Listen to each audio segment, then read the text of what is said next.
እስቲ ካስመራ ከመጣሽ በኋላ በሃይ ስኩል የነበረሽ የትምህርት ቤት ህይወት ደግሞ ትንሽ አውሪኝ እስቲ። ኤሌመንተሪ ምስራቅ በር ወይ ደግሞ ዘርፈሻል የሚባል ትምህርት ቤት ነው የተማርኩት። ሃይ ስኩል ደግሞ ወንዳር የሚባል ትምህርት ቤት ነው። ያው በየሰፈር ስንቀይር ትምህርት ቤትም ነው ቀየር ነው ማለት ነው። መገናኛ ነበር። ከዛ ደግሞ ኮተቤ ስንገባ ደግሞ ወንዳር ትምህርት ቤት ተማርኩ ማለት ነው። በሃይ ስኩል የነበረሽ ህይወት ንገሪኝ እስቲ። እንዴት ነበረ?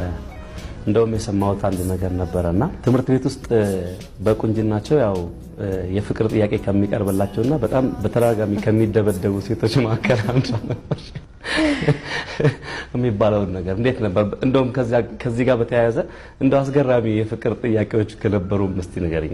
ያው ሴትነት በራሱ ውበት ነውና ሴት በመሆኔ ይመስለኛል ያው እንደዚህ አይነት አንዳንድ የፍቅር ጥያቄዎች ያጋጥሙሃል።